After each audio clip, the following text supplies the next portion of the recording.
Welcome back to the show. See, that's what I wasn't sure of. I knew I pressed the wrong button. And see, buttons are. See, you've got to be sensitive with people's buttons. I am. I'm sensitive with your buttons. No, hello. With your actor scene buttons. I'm very excited to be welcoming to the show, as we just discussed. She's very pretty, and in a moment, you all get to see her when I finish adjusting her camera. Look at that please skin. Welcome to the show. She's one of the stars of a brand new movie called Redwing. Please welcome Breann Johnson. Hey. Don't you love that? Yes. Don't you want that applause thing like right? Yes. Yeah. Like all the time. All the time. All the time.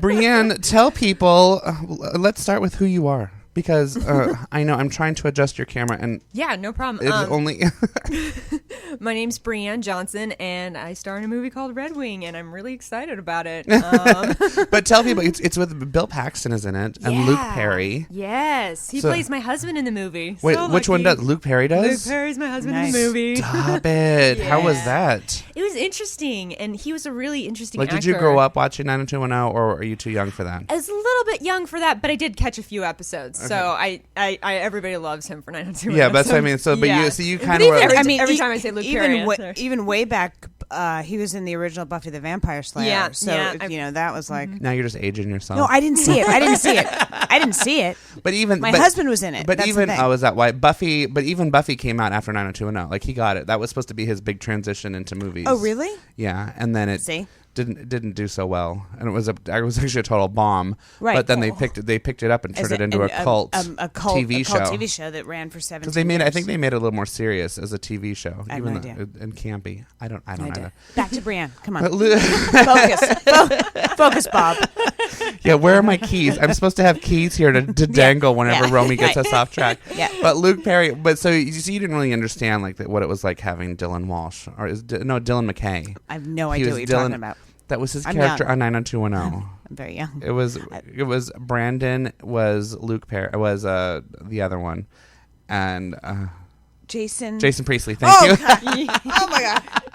And then Dylan McKay was Luke Perry. But was it? You mean you got to be your husband? I mean, that's exciting. Yeah, it was definitely an interesting experience, and I felt like he did the part really well, and it was really cool because he was like really taking me under his wing and stuff like that, and like looking out for me and giving me tips and pointers and stuff. I was like, yes. What is the part, and what is the movie about? His part or my part? Well, the whole both. movie. The whole movie. Both. What's the whole movie about? Okay, and my then part, we'll get into I play Maddie Blanton, who you meet her in the very beginning of the movie, and she meets this young boy at the age of 8 named Francis, and those are basically the two main characters. And she figures out that he's basically a foster child and doesn't really have anywhere to go and needs someone, and so I kind of end up taking him in as my own and fostering him eventually. And Luke Perry's my husband, so that comes into play, and then all the other characters come into play too. Well, and how is it? Because Bill Paxton is also in it. Yeah. And where does he fall into it? Okay, so later on in the script, I don't want to give away too many details. He's later in the movie, but he plays the father of one of the love interests of the main guy. Okay. So, and significant character. He's one of those people where it's been so interesting because he was Chet in Weird Science, and he was like one of the most vile, disgusting, because at that age, again, we're talking a lot about the 80s today, but at that age, like he was like the absolute worst possible big brother that you could ever imagine having, and then of course they turn him into a big pile of poop at the end of the show. Okay, and at the end of the movie. So there's an actor named Bill Paxton, and then isn't there an actor also named Bill Patton? Maybe. Look at this. Crickets. Give me.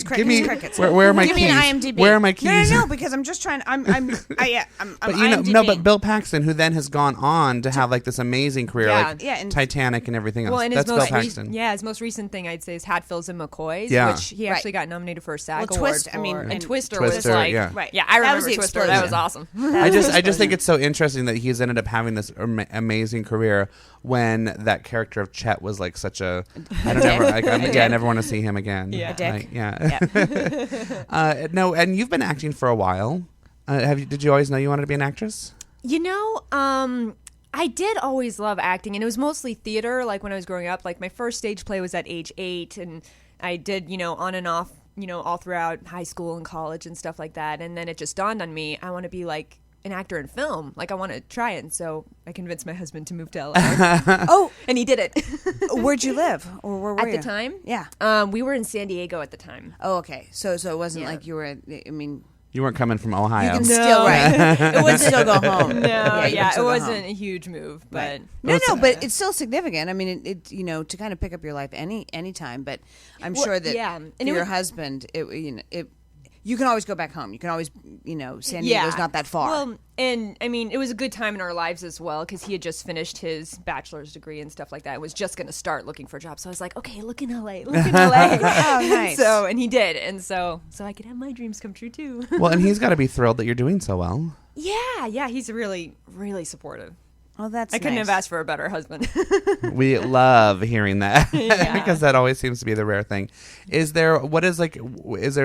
Did you always know that you wanted to do like drama or do you want to do comedy? Oh gosh, there's so many good things about all of it, I don't really picture myself being typecast, but I do love drama. I just think I've been told frequently by people that I'm really mature for my age and I have a lot of experience for my age.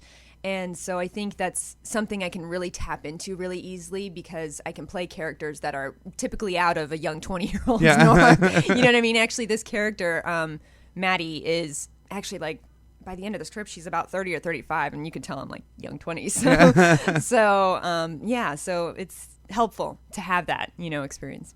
Is that hard? Old Because soul. isn't that interesting because most women are like trying to play younger because they're always so afraid of this this ageism that's constantly happening in Hollywood, and now here you are, you're like, yes, I'm happy to play older. Yeah, well, I mean, and I feel like if you end up being successful, your age just it's all transcends if you end up becoming like what people want to see, you know. Well, not entirely. I mean, look, I think if that's the belief system, I think that's fantastic. And I mean, I fell into a totally different category because I'm a character actress, and I think what happens in Hollywood is basically once you hit 40, even if you're Michelle Pfeiffer, all of a sudden you become a character actor, and you're like, there's nothing wrong. What do I do with that? There's nothing wrong with being a character actor because character actors different. actually have longevity. So it really is.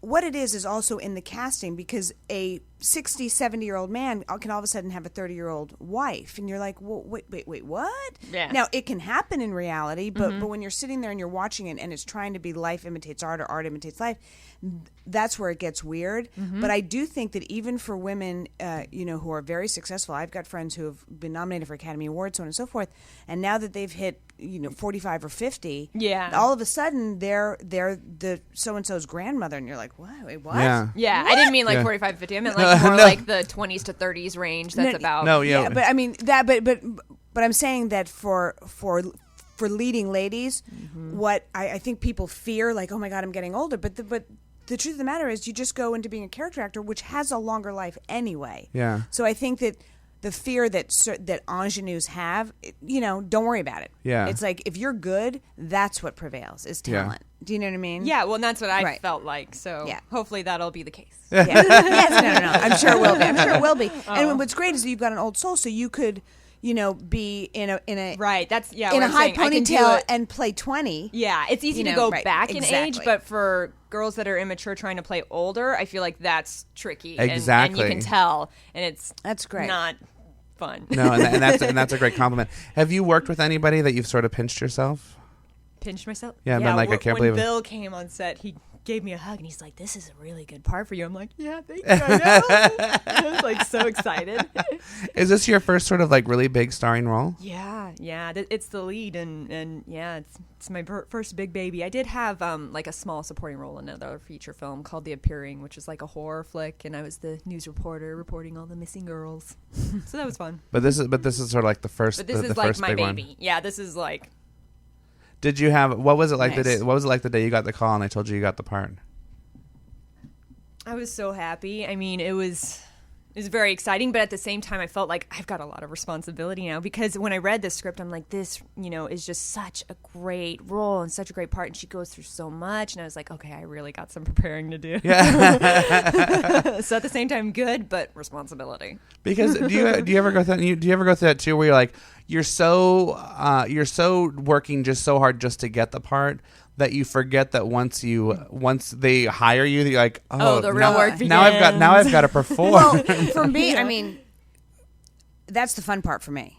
If I can get it, once I have it, I'm like, let's go. I mean, now it's yours. It's yours to play with. Yeah, I couldn't agree more. And like on the set, like that's when I'm like happiest and having a great time. But as far as like preparation and maturing in other aspects, for example, my character is a mother in the film and I'm not in real life, so that was one thing where I kind of had to develop a little bit. So I would like babysit my friends' kids and like get to know kids and like really That's work smart. on that. Yeah, so I really just like dove in. And then the other thing I had to work on that I really needed to practice and prepare for was the accent.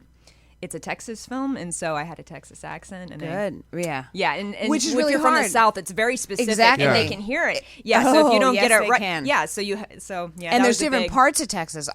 It's very, very difficult because I did a movie years ago and was from Mississippi, and and you think, well, I'll just do a blanket.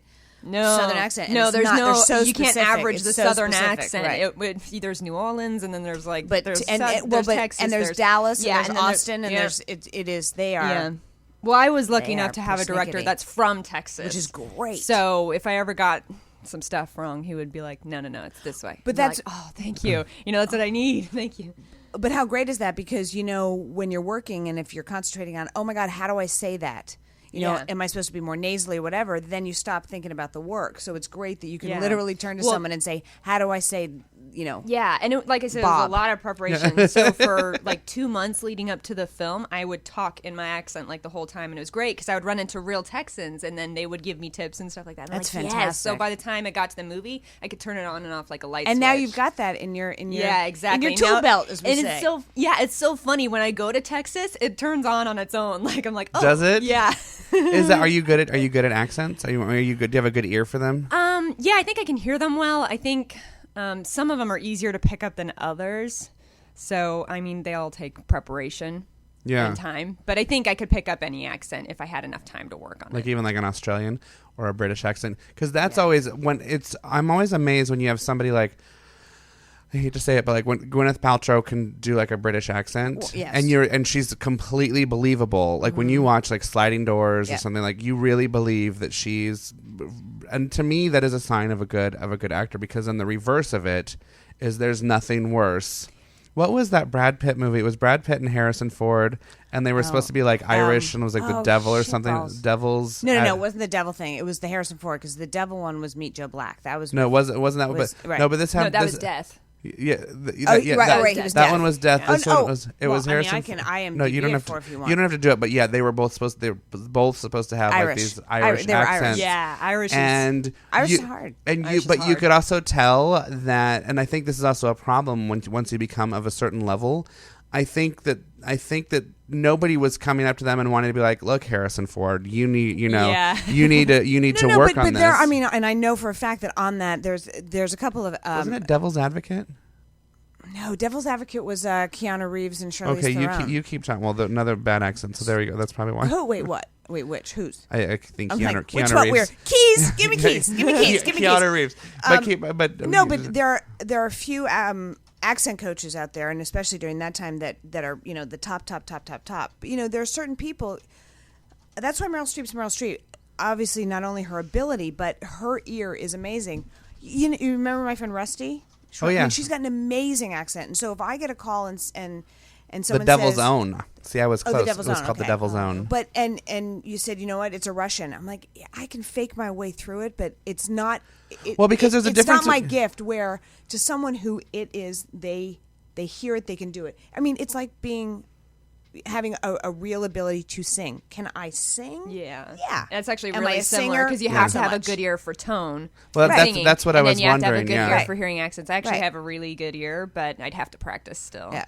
And if Because I you wanna ever be messed up an comfortable. accent, I'd be like, please tell me, please correct Right. me. Yeah. I want to get it right. Well, and it's important. Accents are important because it's one that if you're doing Saturday Night Live, then it's okay to do like this really exaggerated character thing. Yeah. But like everything that you're talking about, even talking about like there's different parts of Texas, the dialect is very specific and it's very subtle, and that's what can make an accent hard. Well, yeah, and I think a lot of people, when they think of Texas accent, they tend to overdo it at first, like what you're saying. But, but it's not. Because they can be like, not. hey y'all, let's all come down to the, you know. Exactly. And You know what? That was terrible. but I'm over. It's supposed to be, Romy. It was supposed to be. He was over-exaggerating. I was over-exaggerating on purpose because that's how people think that it's.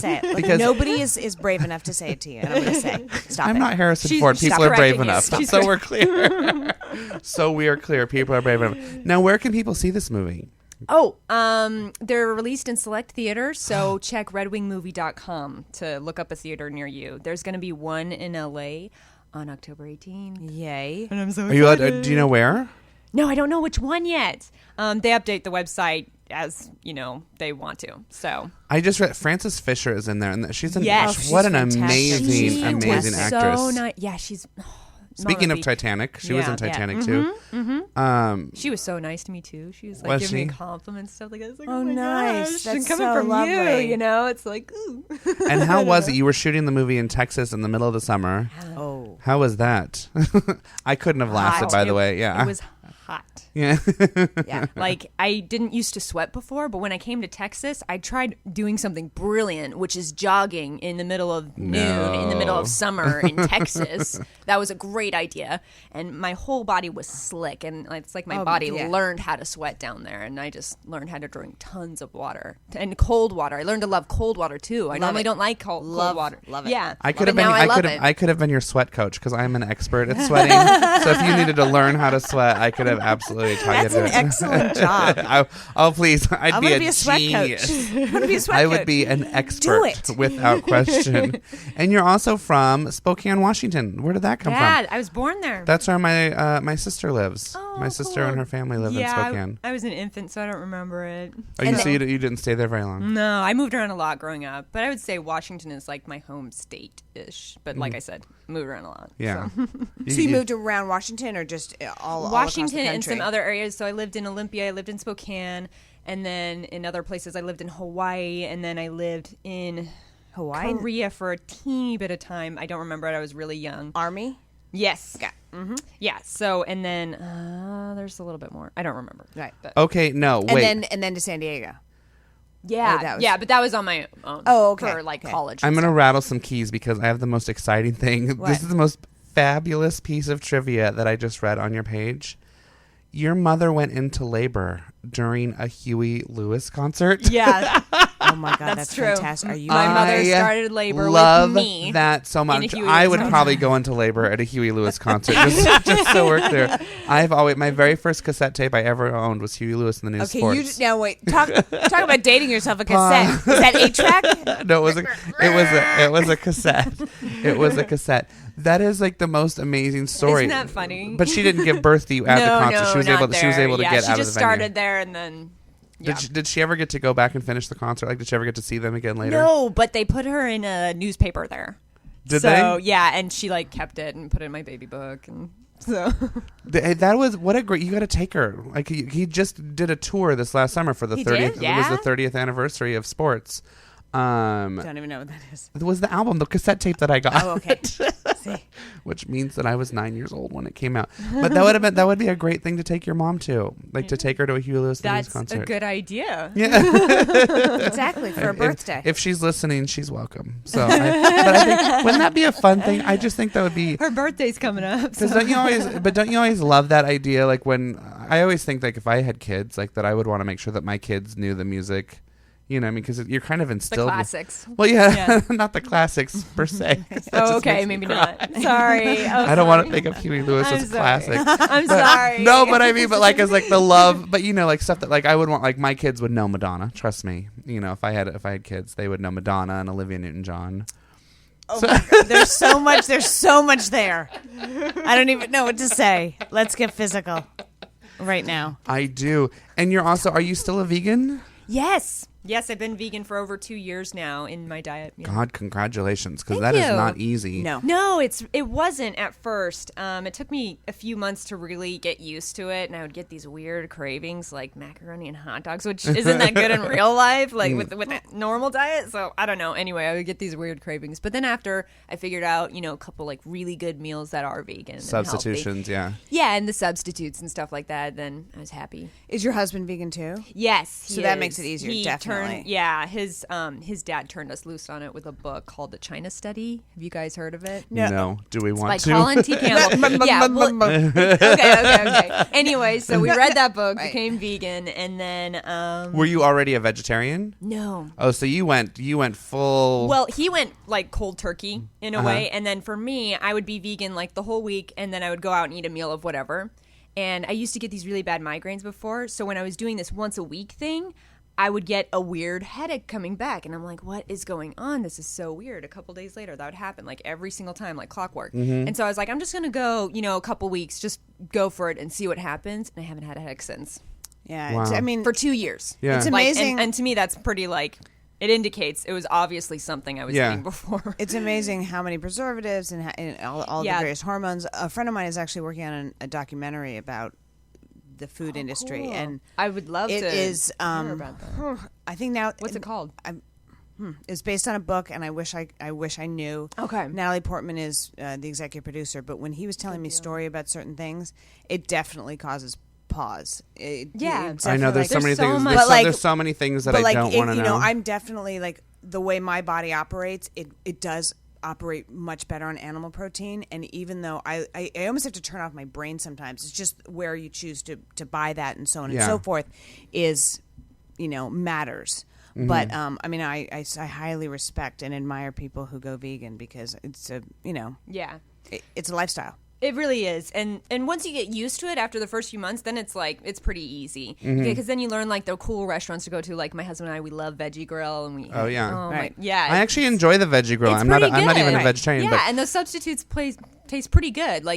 You can tell maybe with some of them, but not all of them. Yeah, anyway. Well, and we've certainly come a long way in, like you said, in substitutions. Yeah, and I don't know. It's one of because I'm just like Romy in the sense that every single person's body is completely different in how we process things and our chemistry. That's why for most people, the majority of people, if they do, speed or cocaine, it speeds them up. But then I've also known a lot of people, and those are the things you give Ritalin to a child to slow them down. To slow them down. And I had an aunt who, the whole reason she didn't do cocaine and stuff is because it would put her to sleep. So it's you have to remember that every single human body has a different chemistry, which is why diets are different for everybody. And me, if I would go on just protein, I would lose all of my weight because my body reacts best to protein for whatever reason. Maybe I've got caveman genealogy, but that's why I keep wanting to look into it, and I have yet to sit down with it. I think I even bought it, which is even worse. But the Paleolithic diet, right, which talks about eating as we did as cavemen, which is eating off the land when it's in season, when it's the plants and the plants, the vegetables, even the animals. I mean, animals, and they would hunt and it would be all natural stuff. Yeah, animals are not available in the wintertime because they're hibernating too. Right. When we're out being exposed to the elements and stuff. So I'm always fascinated by the diets, and my hat's off. I wish I could go vegan. Yeah. I would. Yeah. It's not that I'm against it. I wish I had kind of willpower. No, but we're very determined people. Yeah. but even all the grains that you eat and the combinations and all of that, it's impossible for me because for me it's either feast or famine as far as with grain, even quinoa or couscous. I'm I will eat the entire. If I make it, it's gone. Wow. Yeah. So yeah. Yeah, it's like M&Ms. Yeah. Isn't that sad that I'm comparing couscous to M&Ms? But it really is true. I mean, to me, it sets the same thing off. I can see that. Beth in the chat room said that she's never sweat as much as she did last summer at the Huey Lewis concert. Oh my God! So see, nice. Huey Lewis. Yeah, I love it. Making a comeback. Breann, you're absolutely delightful. And do you have any other things coming up around the corner, or are you just getting Redwing out the door? I'm excited to get Redwing out the door, but I've got a few projects coming down the pipeline, but I can't talk about it. Nice. Always happens. Oh yeah, always happens. But you know what? When I can, believe me, I will. I was gonna say, but that always makes for a good excuse to come back because we always like to have people come back. One more time, you can follow Breann on Twitter at Breann_Johnson. Good thing Jeff's not here. He's not a fan of the underscore. Why? It was the only one I had. He doesn't believe in the underscore? Why? No, he gets really upset because on Twitter, because we have to type it in. You have to go to two different screens to get to the underscore. Yeah. I mean, that's the ultimate. It is. I had the problem with it's it. the ultimate in it's 2 clicks of laziness. pain. Come on, Jeff. On Twitter. Where's he been? On Twitter. He was here yesterday. I am tired of carrying his load. Picking up his slack. You're carrying Brendan's load this week. God damn it. You can follow Breann on Twitter at Breann_Johnson, and you can go to redwingmovie.com, and you can find out when Redwing is going to be playing in a town near you. And I can't wait to see it. So you said it's going to be here in Los Angeles in a few weeks. The 18th, yes. So this 8 month. days. So 8 actually, days. yeah, like a week. Well, and will it be playing for a while, or is it like a one night only thing? More than a while, more than one night. I'm not sure the exacts though. It's usually like a week. If it's with a limited, they do a week. Yeah, and it'll then probably be like a week, and then like they'll see how it's doing. Yeah, and then put it in for more if it's doing good and stuff. Well, you'll have to make sure that your publicist lets me know, because I would love to go see it. Oh yeah. So it sounds 18th. Check the website. It'll be there. 18th, redwingmovie.com. Yes. Thank you so much for coming in today. Thank you for having me. And being early and being so pretty and just making being everything. Thank you for being so pretty. Thank you for thank complimenting something that's out of my control. Well, we will thank your mother. Your mother's getting and a lot of veganism. attention today. And the fact that you're vegan, like your skin, all of it. Oh yeah, that part definitely. That did help my skin a little bit. know. Believe it or not. It's all the processed stuff. Yeah. It's bad. I believe it. We're going to take a quick break, and we're going to come back, and Vetus from the new season of Survivor is here with us. I'm the unhealthiest person here. You got Breann, you got Vetus. Oh yeah, because he I'm does gonna yoga start and stuff. smoking now, just for the hell of it. And we have Romy Rosemont. Don't go anywhere. This is the Baub Show right here on UBN Radio.